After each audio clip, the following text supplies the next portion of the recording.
आदरणीय भगिनी एवं भ्रातृगण, आज हम सब यहाँ पर ये विचार करेंगे कि जीवन क्या है, जीना क्यों है, जीना कैसे है। जीवन चंद लम्हों का, चंद क्षणों का नाम नहीं। ये ठीक है कि हम सभी को एक निश्चित आयु मिली है, उसे घटाया या बढ़ाया नहीं जा सकता, लेकिन जीवन एक आयामी नहीं, बहुआयामी है।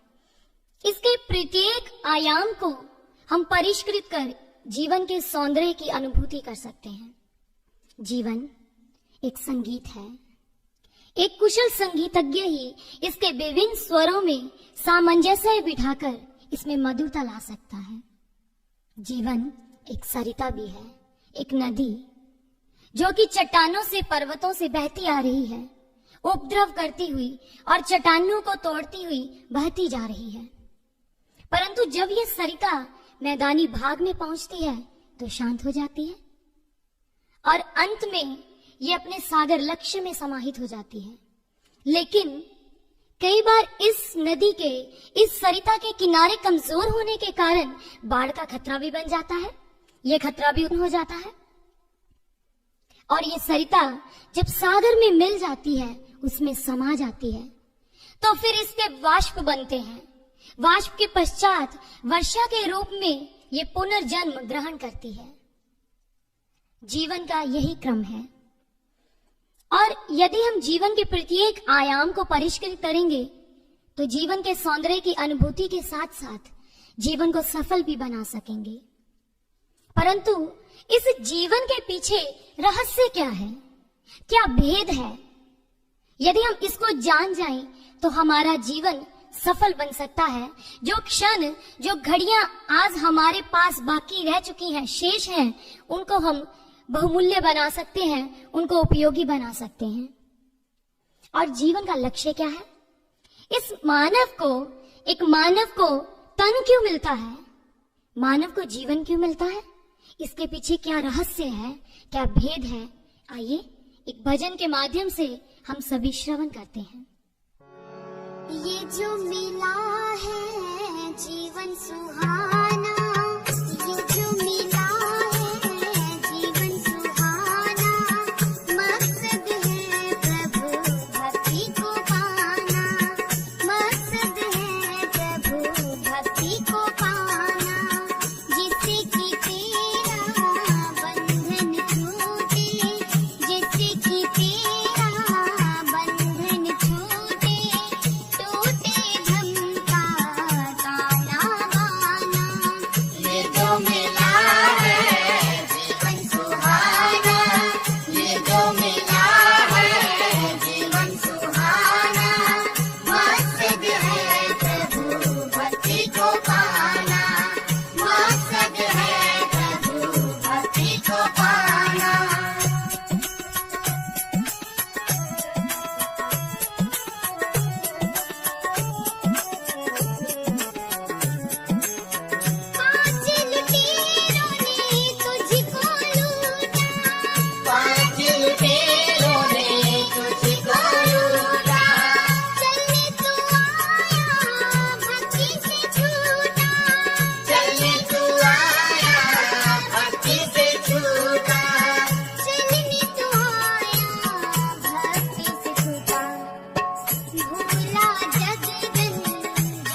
भाग्य जगे गुरु संत मिलाया, प्रभु अविनाशी घर में पाया। मन में प्रभु की लगन लगाना, मकसद है प्रभु भक्ति को पाना। ये जो मिला है जीवन सुहाना, ये जो मिला है जीवन सुहाना, मकसद है प्रभु भक्ति को पाना। जिससे कि तेरा बंधन छूटे, टूटे भ्रम का ताना बाना। ये जो मिला है जीवन सुहाना, ये जो मिला है जीवन सुहाना, मकसद है प्रभु भक्ति को पाना। हम सबने अभी अभी भजन को श्रवण किया। ये जो मिला है जीवन सुहाना, मकसद है प्रभु भक्ति को पाना। कितना सुंदर कहा। एक मैसेज है, एक प्रेरणा है, एक संदेश है हमारे लिए इस भजन के माध्यम से कि ये ईश्वर ने हमें ये जीवन दिया, ये मानव तन। क्या है इसका राज?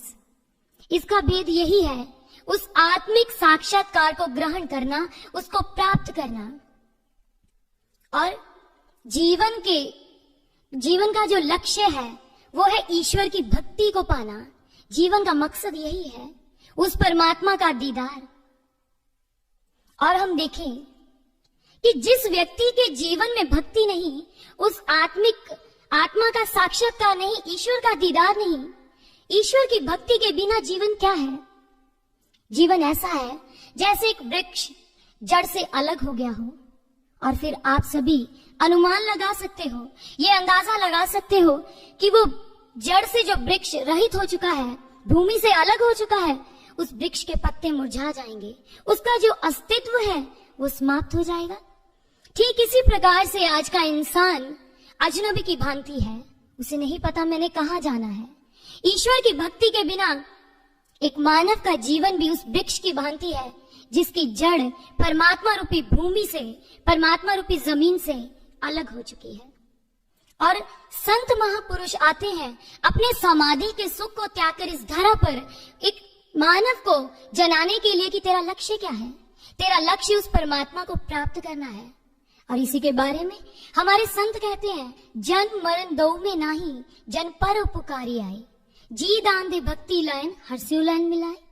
वो हमें समझाते हैं कि संत महापुरुष इस धरा पर आते हैं तो हमें भक्ति के बारे में बताने के लिए, उस ईश्वर का दीदार करवाने के लिए। लेकिन हम आज का मानव भक्ति को भूल चुका है। अरे भक्ति की बात तो दूर, वो अपने आप को नहीं जान रहा, वो ये नहीं जानता कि मैं कौन हूँ, मैं क्यों इस धरा पर आया हूँ, क्या लक्ष्य है मेरा, किस कारण मुझे इस धरा पर भेजा गया, वो सब भूल चुका है। और प्रभु की भक्ति को ना जानने के कारण ही आज के इंसान की, आज के समाज का जो परिवेश है उसकी क्या हालत है हम सभी जानते हैं। एक पिता पुत्र का शत्रु है, पुत्र पिता का शत्रु है, भाई भाई का दुश्मन है। ये हालात है हमारे समाज के, उस ईश्वर की भक्ति को ना जानने के कारण। और आज हम यहाँ पर आपको ये बताने का प्रयास करेंगे कि ईश्वर की उस भक्ति को, उस शाश्वत सनातन भक्ति को कैसे जाना जाता है, कैसे अपनाया जाता है, किस प्रकार से हम उस भक्ति को प्राप्त कर सकते हैं। संत महापुरुष जिनको हम पूजते हैं, जिनकी पूजा करते हैं, मंदिर में जाते हैं, मस्जिद में जाते हैं, गुरुद्वारा में जाते हैं, या कह लीजिए अन्य धार्मिक स्थानों पर जाते हैं उस ईश्वर को पाने के लिए। और इसके साथ साथ ही हम श्री राम जी को, प्रभु श्री कृष्ण को, श्री गुरु नानक देव जी को पूजते हैं, उनको अपना आराध्य मानते हैं। लेकिन जो अपना वो मकसद लेकर इस धरा पर आए थे, वो महापुरुष उससे अनभिज्ञ है, उसको भूल चुके हैं। अपनी पूजा करवाना हमारे महापुरुषों का ये कभी भी उद्देश्य नहीं रहा। अपनी पूजा करवाना उनकी लालसा कभी नहीं रही। वो हमारी इस पूजा से कभी भी प्रसन्न नहीं हो सकते, कभी खुश नहीं हो सकते। उनका तो इस धरा पर आने का एक ही उद्देश्य था, मात्र एक उद्देश्य, एक ही लक्ष्य, कि आज का इंसान यानी कि हम अपने जीवन में सद्गुणों को किस प्रकार से संचित करें, हम वो उस कर्म को कैसे अपनाएं जिससे हमारा और इस पूरे विश्व का कल्याण हो सके। हम कैसे जान पाए उस ईश्वर की भक्ति को, लेकिन हम भूल चुके हैं। एक भजन सुना होगा आपने, बड़ी सुंदर पंक्तियां हैं उसकी। राम सुमिर के रहम करे ना, कृष्ण सुमिर के कर्म करे ना, तो कैसे सुख पाएगा। कि प्रभु श्री राम जब इस धरा पर आए, आज हम उनको अपना आराध्य मानते हैं, उनकी पूजा करते हैं, परंतु जब वो धरा पर आए तो उन्होंने हमें रहम सिखाया, क्षमा करना सिखाया। लेकिन आज हम कहाँ खड़े हैं, क्या विचारधारा है हमारी। प्रभु श्री राम जब उनके पास रावण का भाई विभीषण आया तो उन्होंने विभीषण का राज्य तिलक किया और उन्हें लंकेश कहकर संबोधित किया। और किसी ने पूछा कि प्रभु, अरे लंका का राजा तो रावण है और आप लंकेश विभीषण जी को कह रहे हो।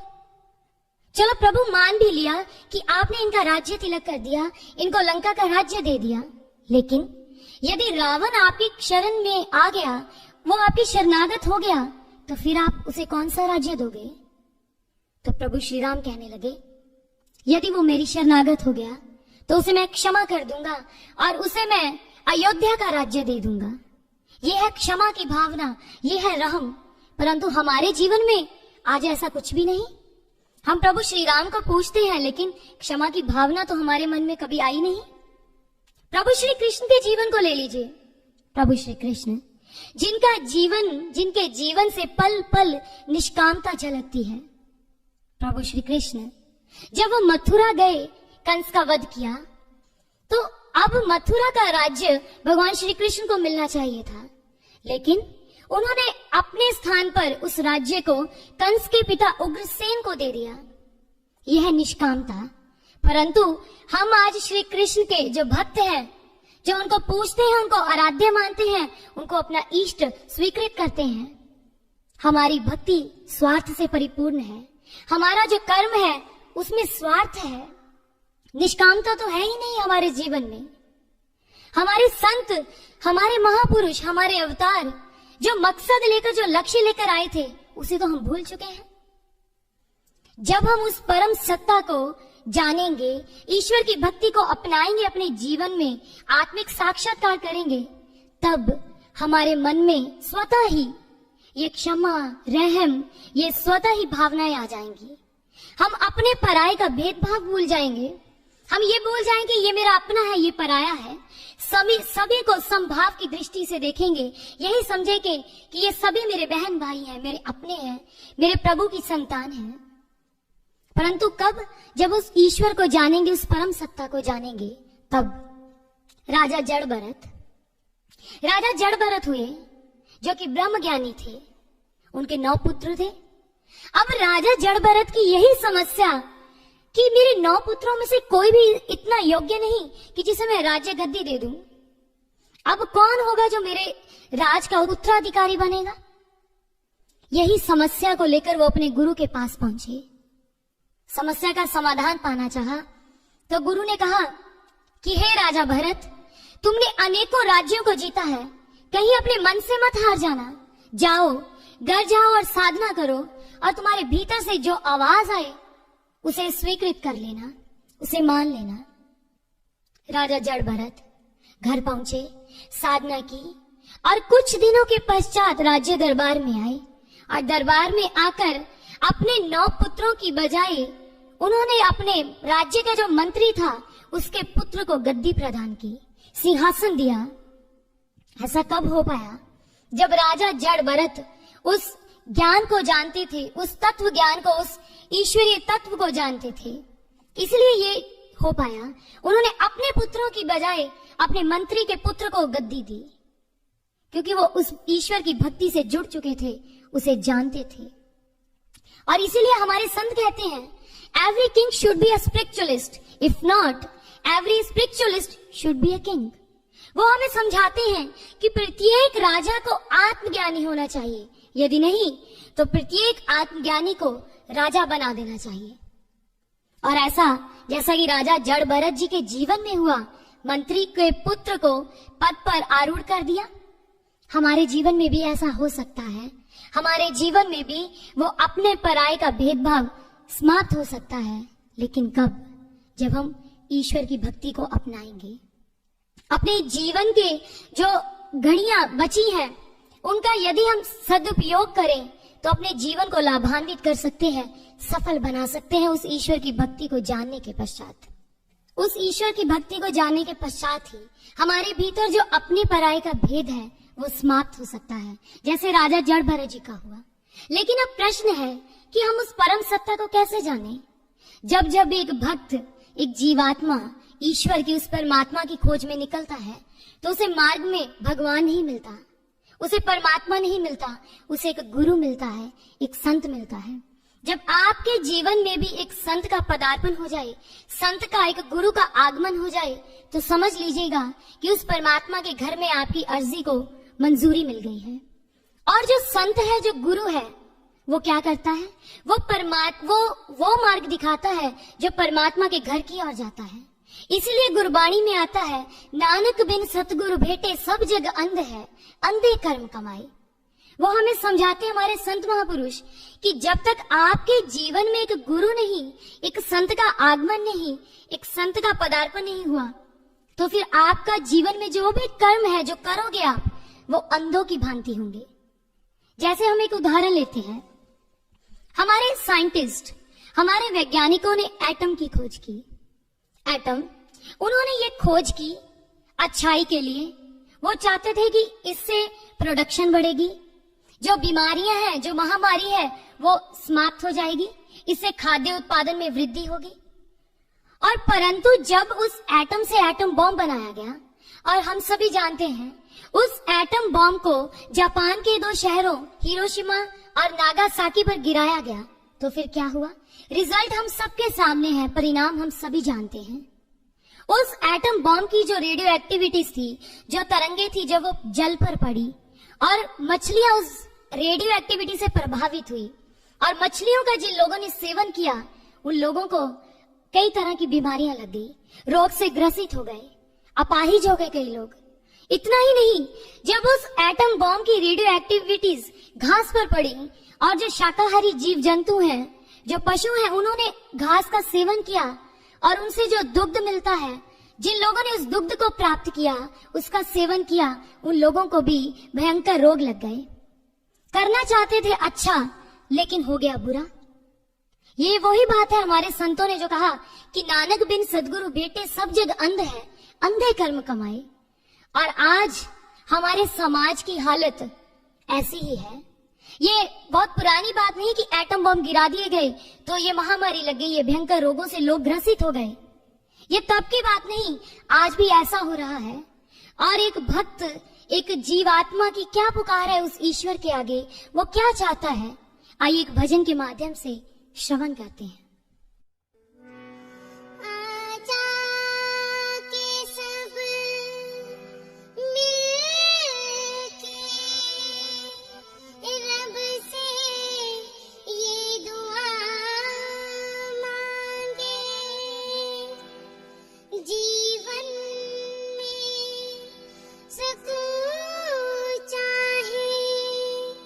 चाहत में वफा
शांति